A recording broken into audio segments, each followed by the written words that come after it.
Assalamualaikum warahmatullahi wabarakatuh. Salam sejahtera, Om Swastiastu. Namo Buddhaya, salam kebajikan. Alhamdulillah, puji Tuhan, kita diberikan kesehatan sehingga bisa hadir mengikuti perkuliahan di hari ini. Saudara-saudara yang baik hati, dalam mata kuliah filsafat ilmu komunikasi ini, saya membahas ya tentang filsafat itu sendiri ya. Apakah filsafat itu bebas sebebas-bebasnya ataukah terbatas? Ya. Semua materi yang saya sampaikan sudah saya tulis ya di dalam buku saya, pemikiran saya, pengantar lengkap ilmu komunikasi, filsafat dan etika ilmunya serta perspektif Islam. Mengapa di sini ada perspektif Islam ya? Pertama tentu saya ingin menjadikan agama sebagai sumber dari segala ilmu. Jadi teman-teman harus yakin ya bahwa agama adalah sumber dari segala ilmu. Mengapa? Karena agama itu merupakan kumpulan atau kodifikasi dari wahyu Tuhan.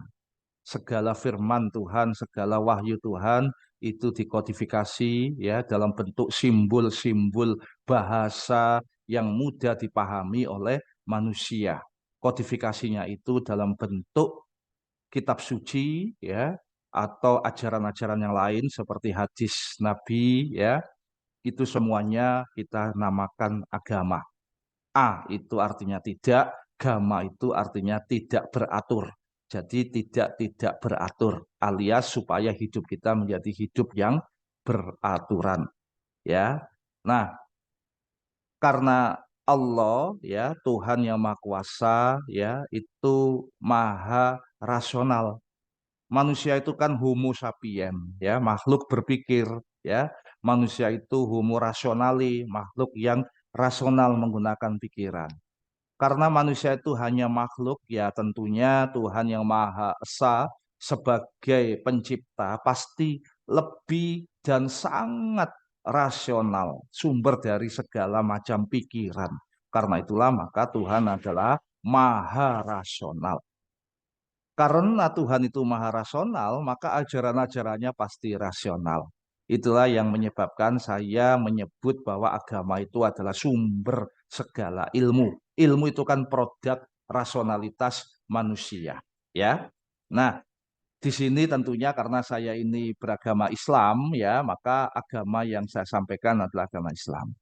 Bukan terbatas pada Islam sebenarnya, ya teman-teman yang non Islam, non Muslim, monggo ya. Ini bahasan kali ini ya dijadikan sebagai sarana belajar untuk memahami agama masing-masing supaya kita menjadi makhluk atau hamba yang beragama secara baik ya. Nah, saudara-saudara, di dalam halaman 57 ya saya sudah menulis ya terkait dengan tema kita ya dengan sebuah pertanyaan yang menarik ya. Filsafat ada batasnya gitu ya. Apakah filsafat itu berbatas atau tidak berbatas? Nah, saya sudah menjawab di buku ini, yaitu bahwa filsafat itu ada batasnya. Filsafat tidak bebas sebebas-bebasnya.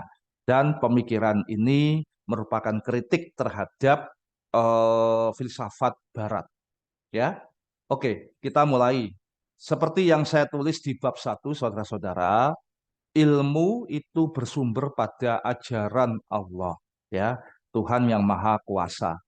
Tentu kita mesti kembalikan ya ajaran Allah ini di dalam Al-Quran dan hadis Rasulullah Sallallahu Alaihi Wasallam yang bukan hanya mampu membuat ilmu berkembang, tetapi menuntun ilmuwan untuk makin mendekatkan diri kepadanya sehingga ilmu dapat menjadi amal. Ya, jadi karena saya beragama Islam tentu sumbernya adalah di dalam Al-Quran dan hadis ya.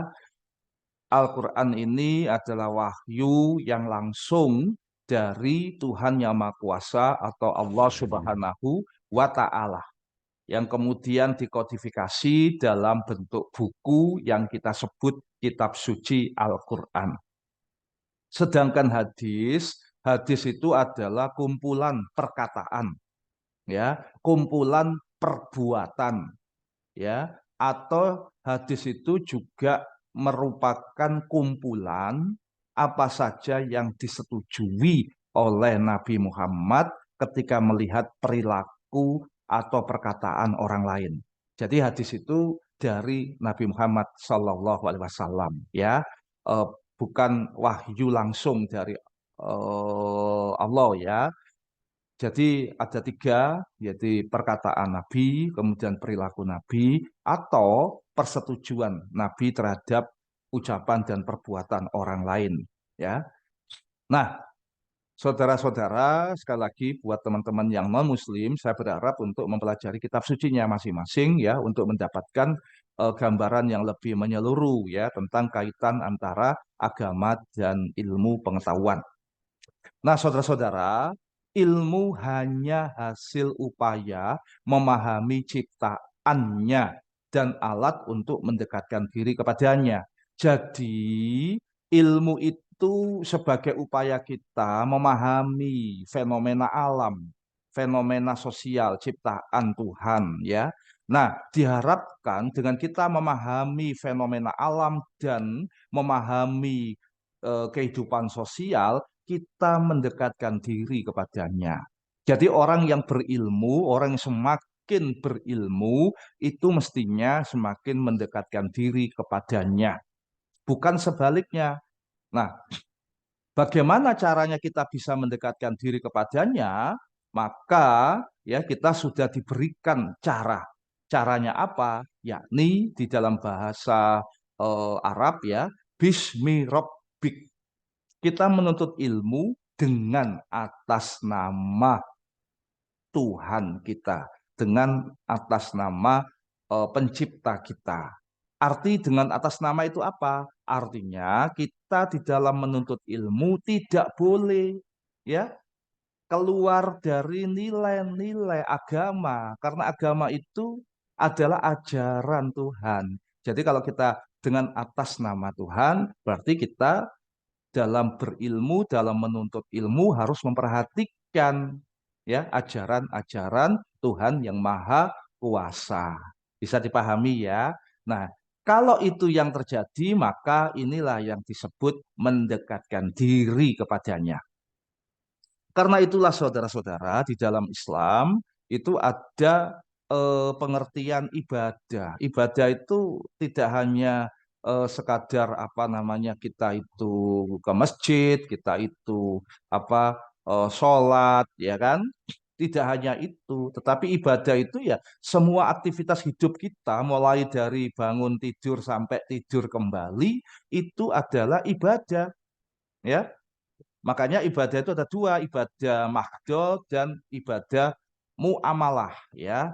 Nah, ibadah mahdoh itu artinya ibadah yang kita lakukan menyembah kepada Allah, langsung berkomunikasi kepada Tuhan, ya, sholat, ya, puasa. Jadi antara kita berkomunikasi dengan Tuhan itu mahdoh, ya, makdo, ya. Sementara ibadah muamalah itu ya ibadah-ibadah aktivitas kita. Tidur itu ibadah, ya. Kita tidur itu ibadah. Mengapa? Karena dengan tidur itu kita menjaga kesehatan. Menjaga kesehatan itu ibadah, ya kan? Kita kalau tidak tidur kita mungkin akan melakukan perbuatan yang nggak baik, ya. Kita maksiat, kita pergi ke tempat-tempat yang dilarang, ya.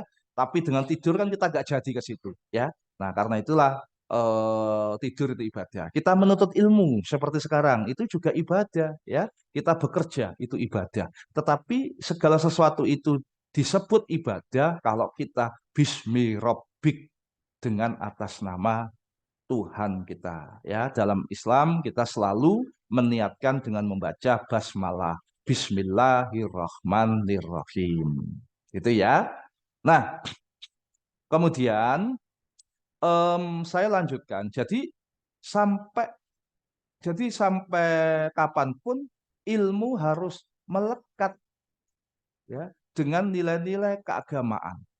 Di sini salah satu perbedaan dengan pemikiran Barat ya. Nah, ini yang perlu saya sampaikan. Orang Barat itu menganggap ilmu itu pada materi yang gimana ya? Yang hanya memasukkan ilmu itu sebagai materi yang tampak. Jadi ilmu itu yang kasat mata, sesuatu yang terlihat yang bisa dirasakan.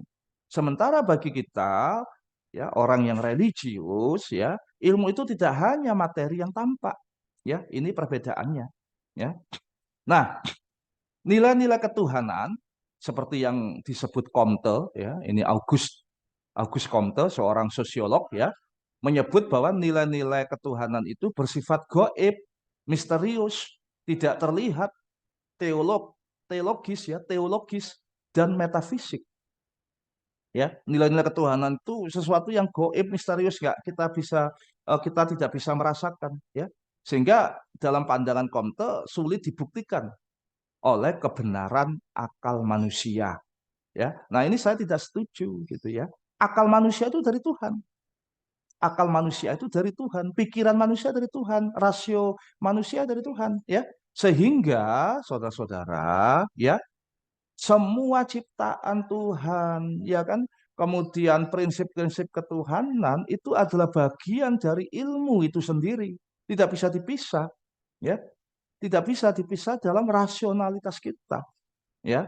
Nah, di dalam Islam, ya, untuk yang non-muslim silakan ya dikaji lebih jauh lagi ya agama masing-masing ya. Di dalam Islam kepastian fenomena dalam panca indera manusia bukan segalanya yang mereduksi kepastian kebenaran ilahi ya. Jadi tidak semuanya itu hanya diukur oleh rasionalitas kita ya, hanya rasio kita yang benar itu tidak. Bisa dipahami ya. Saudara-saudara, berbeda dengan Descartes. Descartes ini seorang filsuf dari Prancis, René Descartes.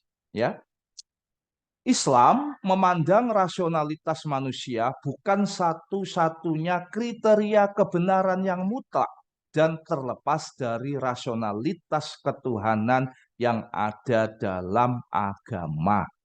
Nah, ini ya. Jadi kalau Descartes itu memandang bahwa rasionalitas manusia itu merupakan sumber kebenaran, sumber pengetahuan yang mutlak ya dan terlepas dari ketuhanan. Tetapi dalam agama ya itu memandang bahwa rasionalitas manusia itu bukan satu-satunya kebenaran yang mutlak, bukan ya, dan juga rasionalitas manusia itu tidak lepas dari rasionalitas ketuhanan. Saya memberikan contoh ya, saya memberikan contoh fenomena LGBT. Ya, Anda tahu ya LGBT ya, homoseksual ya. Nah, di negara barat itu menganggap bahwa LGBT itu hak setiap orang. Bahkan laki-laki boleh ya menikah dengan laki-laki, perempuan dengan perempuan boleh ya. Kemudian ada orang yang ya kalau kita sebut mohon maaf ya, bencong ya, itu boleh berkeliaran, boleh menunjukkan jati dirinya secara terbuka ya. Itu di negara barat boleh ya. Katanya hak asasi manusia ya, hak asasi manusia itu katanya. Tetapi sebenarnya hal itu berlawanan dengan nilai-nilai ketuhanan. Kenapa? Di dalam agama Islam ya, misalnya silakan yang non-muslim bisa mencari dalilnya sendiri ya. Teman-teman yang beragama Islam bisa membaca Quran surat An-Nisa ya, ayat 1 ya. Nah, itu disebutkan bahwa Allah Subhanahu wa taala menciptakan kita manusia dari satu orang laki-laki dan satu orang perempuan ya. Satu orang laki-laki itu adalah Nabi Adam alaihi salam dan satu orang perempuan adalah istri Nabi Adam yaitu Sayyidah Hawa alaihi salam ya. Nah, artinya apa? Dari laki-laki dan perempuan. Artinya bahwa Tuhan sudah memberikan ya ketentuan ya bahwa yang bisa menikah itu ya hanya laki-laki dan perempuan. Jadi gini, kita boleh ya menganggap kita punya hak asasi manusia boleh, tetapi hak asasi manusia itu terbatas. Ya, hak asasi manusia itu tidak boleh melanggar dari nilai-nilai ketuhanan, apa yang sudah ditentukan oleh Tuhan Yang Maha Kuasa atau yang kita sebut sebagai hak ketuhanan.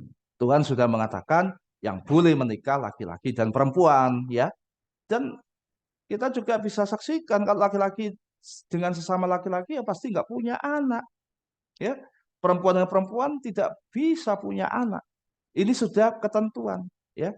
Tapi kenapa LGBT itu masih ada ya sejak zamannya kaum Sodom ya Sodom Gomora di zamannya Nabi Lut alaihissalam ya sampai sekarang masih ada. Kenapa?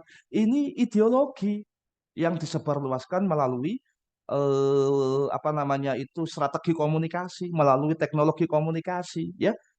Ya, mereka itu berkembang bukan karena keturunan, karena memang nggak punya anak, nggak bisa punya keturunan ya, tapi melalui strategi komunikasi yang terus-menerus disampaikan melalui teknologi komunikasi, termasuk sekarang ini melalui internet. Ya, hati-hati ya para mahasiswa yang baik ya, hati-hati. Nah, saya lanjutkan. Kebenaran pengetahuan bukan ditentukan oleh kemampuan rasio, tetapi ya atau bahkan rasio manusia pun tidak mampu memahami diri manusia itu sendiri. Jadi kebenaran pengetahuan bukan ditentukan oleh kemampuan rasio, bahkan rasio manusia pun tidak mampu memahami diri manusia itu sendiri.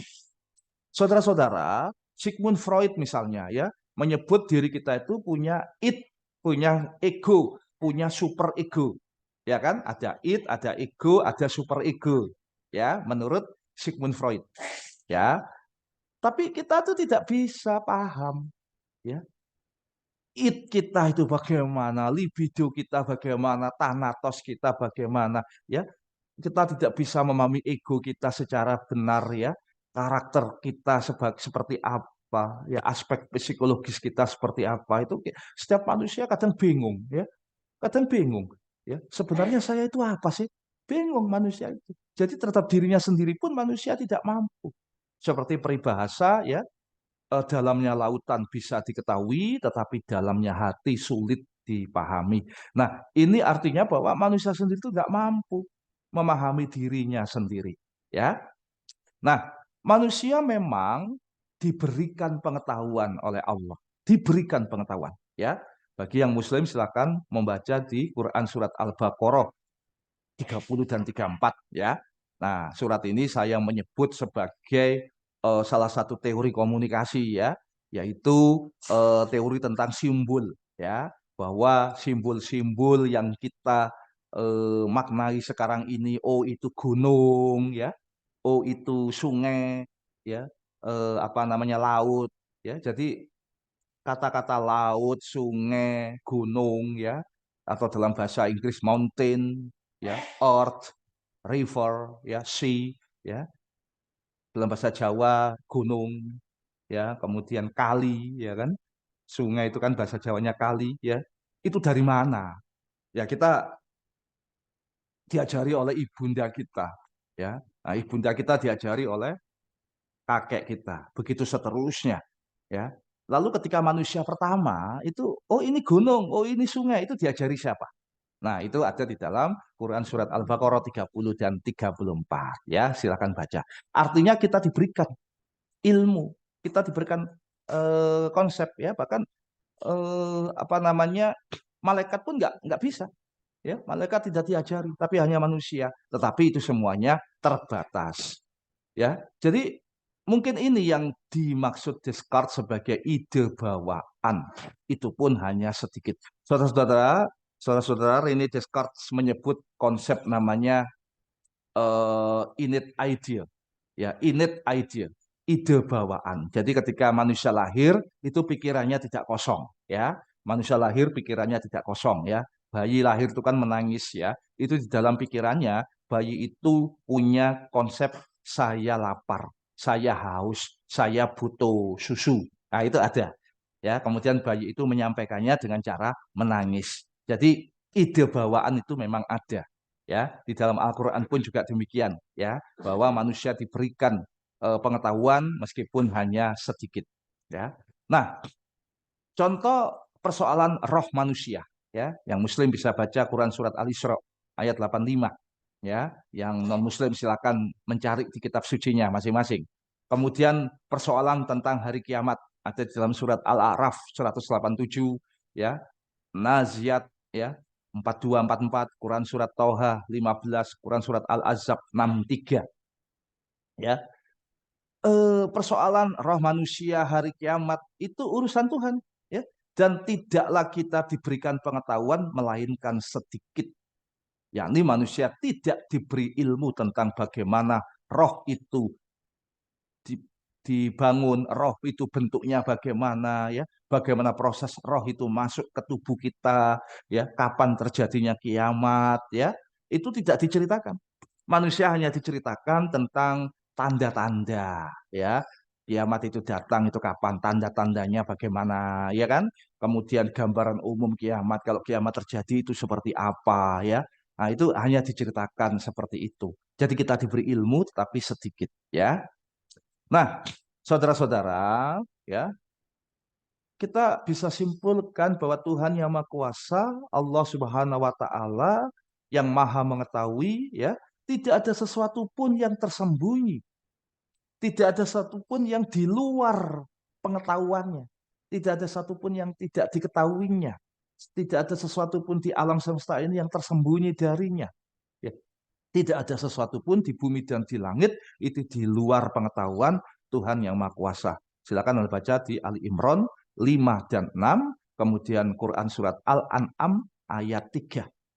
Ya. Dan karenanya sebagai sumber pengetahuan yang mutlak. Jadi Tuhan yang Maha Kuasa merupakan sumber pengetahuan yang mutlak. Tidak ada satupun di alam semesta ini yang di luar jangkauannya. Tidak ada. Semuanya pasti diketahui. Ya, diketahui oleh Tuhan yang Maha Kuasa, oleh Allah Subhanahu wa taala. Nah, saudara-saudara, saya ingin lanjutkan, ya. Jadi kalau kita bicara tentang konsep kebenaran, ya, kita bicara tentang konsep kebenaran, ya. Kebenaran itu pun, ya, di dalam agama, ya, bukan hanya terpatok pada segala sesuatu yang dapat digambarkan, yang dapat diimajinasikan, yang dapat dipanca indera secara jelas dan secara tegas, ya, oleh manusia. Tetapi kebenaran itu juga mencakup segala sesuatu yang goib, segala sesuatu yang diwahyukan, ya. Semuanya itu adalah kebenaran. Nah, untuk yang muslim silakan baca di Al-Baqarah 1 sampai 5 bahwa kita diminta untuk mempercayai, meyakini sesuatu yang goib, ya, yang tidak tampak. Apa itu goib, ya? Goib itu luas, ya. Goib itu bukan hanya surga, ya, bukan hanya neraka, bukan hanya kapan kita meninggal, itu bukan hanya itu, ya. Goib itu sesuatu yang kita tidak bisa rasakan, kita tidak bisa pegang, ya, secara panca indera. Contoh misalnya, ya, kita itu nggak tahu apa yang akan terjadi 1 menit setelah ini, ya. Setelah saya duduk di sini, setelah saya menyampaikan materi ini, ya, apa yang akan saya lakukan selanjutnya itu kadang kita tidak tahu. Mungkin kita hanya merencanakan, ya, oh setelah ini saya kuliah. Tetapi kejadian dan bagaimana cara kita kuliah tersebut, ya, fakta-fakta yang akan terjadi ketika kita kuliah, kita itu nggak tahu. Itu yang disebut dengan goib, ya, sesuatu yang di luar jangkauan pengetahuan kita, ya. Nah, jadi berbeda dengan rasionalisme yang menganggap hanya apa yang ada pasti ada, tetapi, ya, Islam menganggap apa yang tidak ada atau yang goib, ya, itu menjadi fenomena yang ada. Sehingga ilmu pengetahuan dikembangkan melalui kemampuan intelektualitas manusia memahami ayat-ayat Tuhan yang Maha Kuasa atau ayat-ayat Allah Subhanahu wa taala. Jadi rasionalisme itu paham yang didirikan, disampaikan oleh René Descartes. Ya, rasionalisme itu menganggap bahwa rasio manusia adalah sumber kebenaran. Ya, rasionalisme menganggap hanya apa yang ada pasti ada. Jadi apa yang ada pasti ada, ya. Cogito ergo sum. Aku berpikir maka aku ada. Nah, aku berkomunikasi maka aku ada. Jika ada maka kita harus berpikir. Itu kata rasionalisme, ya. Tetapi bagi agama, ya, bagi Islam misalnya, ya, Islam menganggap apa yang tidak ada atau goib itu juga ada, ya. Sehingga ilmu pengetahuan kita itu jangan lepas dari nilai-nilai ketuhanan. Itu ya, bisa dipahami ya. Baik, saya ingin lanjutkan. Saudara-saudara yang baik hati, pemikiran filsafat itu bebas. Ya, memang pemikiran filsafat itu bebas. Ya, bebas. Tetapi bukan berarti bebas sebebas-bebasnya lepas dari ajaran agama. Ya, pemikiran filsafat itu dalam arti bebas, maksudnya adalah bebas mengaitkan berbagai fenomena dan pemikiran, ya, dengan menjadikan ajaran ilahi sebagai pijakannya. Jadi bukan berarti bebas sebebas-bebasnya, ya, tetapi pemikiran filsafat itu kita bebas membaca banyak hal, membaca sumber-sumber referensi, ya, membaca perilaku manusia, membaca berbagai macam mazhab pemikiran, ya, kita bebas gitu loh. Tidak boleh ada buku dilarang, kita tidak boleh membaca buku tertentu, ya. Dulu pada zaman Pak Harto, ya, rezim Soeharto, itu buku-buku karya dari Bung Karno, pemikiran-pemikiran tentang Presiden Soekarno itu dilarang beredar. Nah, itu nggak boleh, ya. Dalam berpikir filsafat, setiap orang bebas membaca, ya. Tetapi, ya, bebas ini bukan berarti kita berpikir filsafat dengan tidak memperhatikan, ya, ajaran-ajaran ketuhanan. Ini yang saya sebut definisi bebas, ya. Nah, bahkan kita sebagai manusia pun sebenarnya bukan makhluk yang bebas, saudara-saudara. Ini sama dengan tadi ketika membahas LGBT di atas, ya. Anda mungkin bebas dalam artian tubuh Anda bisa berlari, ya, berlari 500 meter Anda kuat, ya. 1 kilo Anda masih kuat, 2 kilo mungkin Anda masih kuat. Tapi kalau misalnya saya menyuruh Anda berlari 10.000 kilo, ya, atau Anda berlari 40 kilo, ya, 10.000 meter, apakah Anda masih kuat? Anda kan nggak kuat toh, artinya Anda tidak bebas. Tubuh Anda sendiri itu loh, tidak bebas, ya, terbatas. Nah, gitu ya. Nah, saudara-saudara, rasio manusia berasal dari ciptaannya, sehingga tetap ada koneksitas dengan rasio ketuhanannya. Jadi, pikiran manusia itu berasal dari ciptaannya, ya, seperti yang tadi saya sampaikan, manusia itu homo sapien, makhluk berpikir. Manusia itu homo rasionalitas, makhluk rasional. Ya, tetapi Tuhan pasti sebagai pencipta itu maha rasional, ya, maha berpikir, ya. Karena pikiran kita juga ciptaan dari Tuhan, ya. Untuk yang muslim silakan baca di Quran surat Ar-Rum ayat 30 hingga 34 dan Quran surat Al-Baqarah, ya, ayat 33-34. Ya, di situ disebut bahwa pengetahuan manusia diajarkan oleh Allah Subhanahu wa taala, ya. Nah, dalam Islam manusia bebas berpikir tentang makhluk di alam semesta ini, tetapi tidak bebas berpikir tentang zatnya Allah. Ya, kita tidak bebas. Bahkan kita tidak mampu, bukan hanya tidak bebas, ya, kita tidak mampu berpikir tentang zatnya Allah. Manusia oleh Allah diperintah berzikir, diperintah berpikir, ya. Berzikir bermakna menyebut dan mengingat Allah. Berpikir tentang apa namanya itu ciptaan-ciptaan Allah itu berzikir, ya, yaitu kehadiran dan sifat-sifatnya. Melalui berzikir manusia mengingat-ingat keagungannya melalui ciptaan-ciptaannya yang mencerminkan sifat-sifatnya pengasih, penyayang, ya, pemberi rezeki, pemberi ampunan, ya, keluasan ilmunya, hikmahnya, dan sebagainya. Sedangkan berpikir, apa itu berpikir? Ya, berpikir itu adalah kegiatan merenung fenomena-fenomena terkait ciptaan Allah yang hasilnya adalah ilmu pengetahuan dan diarahkan untuk makin mendekatkan diri kepadanya. Ya, silakan Anda baca di Quran Surat Ali Imran 190, 191, ya, bahwa sesungguhnya dalam penciptaan langit dan bumi, pergantian malam dan siang, terdapat tanda-tanda kebesaran Allah bagi orang-orang yang berakal, yaitu orang-orang yang mengingat Allah sambil berdiri, duduk, atau dalam keadaan berbaring, dan mereka memikirkan tentang penciptaan langit dan bumi, ya, seraya berkata, ya Tuhan kami, tidaklah Engkau menciptakan semua ini sia-sia. Maha suci Engkau, lindungi kami dari azab mereka. Ya, nah artinya apa? Itulah berpikir. Kita ini diberi akal untuk bisa memahami segala fenomena di alam semesta.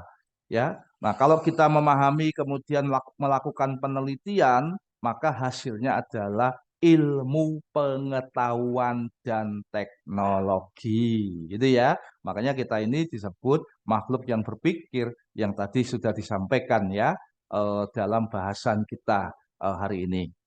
Saudara-saudara, Allah Subhanahu wa taala, Tuhan yang Maha Kuasa, tidak memerintahkan manusia berpikir tentang zat dirinya. Ya. Hal ini bisa dimaklumi. Jadi kita itu hanya diminta untuk berpikir tentang sifat-sifatnya. Kita diminta berpikir tentang alam semesta, hasil ciptaannya, ya.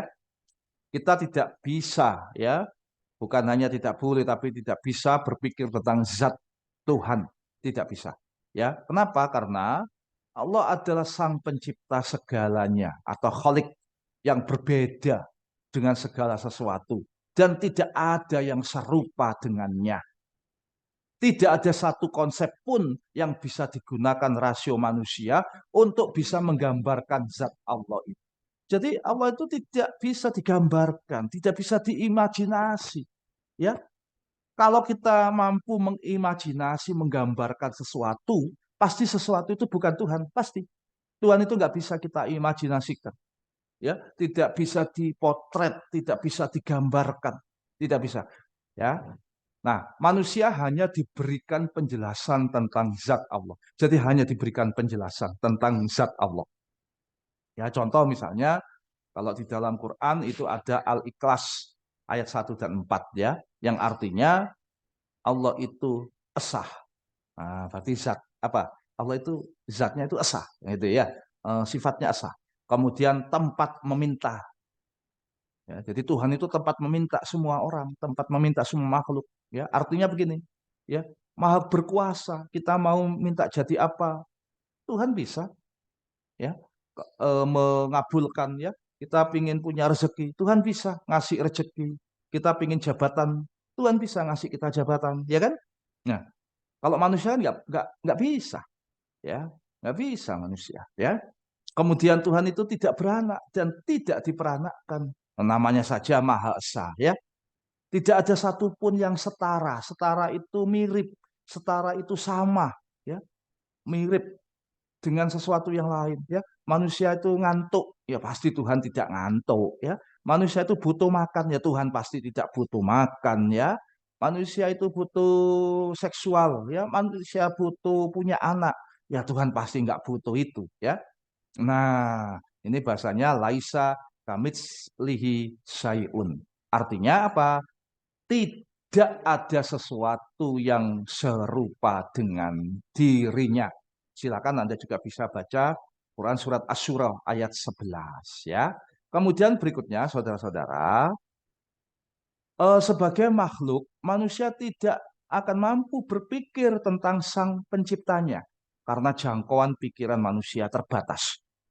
Ya, jadi segala upaya untuk menggambarkan zat Allah akan jatuh pada penjelasan spekulatif yang tidak jelas dan bisa menyesatkan. Jadi kalau kita berusaha untuk menggambarkan zat Allah ya, supaya bisa kita lihat, kita gambarkan ya, itu bisa membuat apa? Spekulasi dan menyesatkan. Nah, itu ya. Nah, saya kasih contoh. Ini adalah pemikiran tokoh rasionalisme Spinoza, ya, yang meyakini bahwa God exists only philosophically. God exists only philosophically. Ya, Anda bisa membaca di tulisannya Calhoun tahun 2002. Ya, tulisannya Calhoun ini dikutip oleh Endra Swara tahun 2012. Silakan membaca ya bukunya Endra Swara ini, filsafat ilmu ya. Nah, itu Spinoza mengatakan God exists only philosophically. Nah, artinya apa? Bahwa hanya akal pikiran yang dapat menjangkau keberadaannya. Nah, ini menurut saya pemikiran dari Spinoza ini telah menjauhkan diri untuk mengamati secara langsung alam semesta sebagai sarana menemukan keagungannya. Ya, termasuk juga kita mengingkari ya kemampuan apa namanya itu rohani kita untuk bisa memahami ciptaan-ciptaan itu, hanya pikiran kita. Semuanya hanya terbatas kepada rasionalitas kita. Nah, ini pemikiran yang tentu kita harus kritik ya. Karena itulah maka konsep de omnibus dubitandum tidak bisa diterapkan secara mutlak dalam upaya pengembangan ilmu. De omnibus dubitandum ini dari Descartes yang mengatakan segala sesuatu berawal dari keraguan-raguan kita. Jadi ilmu pengetahuan itu berawal dari keraguan-raguan kita. Sebenarnya tidak juga ya. Kalau Anda mengaku sebagai umat beragama, Anda tidak boleh ragu terhadap ajaran agama Anda, ya. Anda harus apa?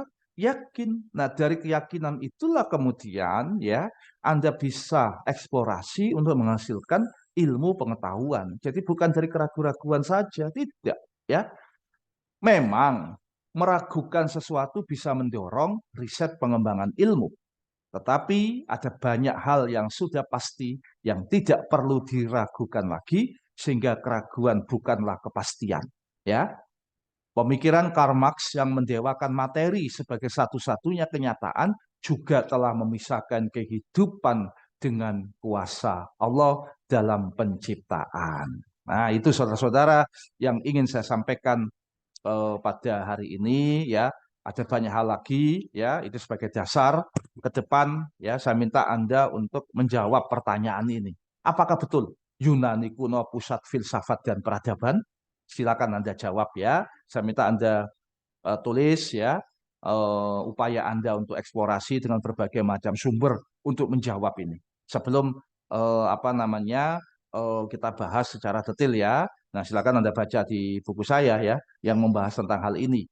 Ya, apakah Yunani kuno pusat filsafat dan peradaban? Ya, nah saya minta Anda membaca ya, termasuk juga membaca buku-buku yang lain, referensi yang lain untuk bisa memastikan ya jawaban yang benar ya tentang apakah Yunani kuno pusat filsafat dan peradaban. Ya, terima kasih sudah menonton, ikut kuliah ini. Semoga bermanfaat. Mohon maaf lahir dan batin atas segala kekurangan. Ya, sekali lagi teman-teman, ya, mata kuliah ini saya ingin mengajak ya mahasiswa untuk mengkaji, mendalami agama masing-masing sebagai sumber dari ilmu pengetahuan. Ya, kita jaga nilai-nilai Pancasila, kita jaga NKRI harga mati. Wallahul muwafiq ila aqwamit thoriq. Assalamualaikum warahmatullahi wabarakatuh.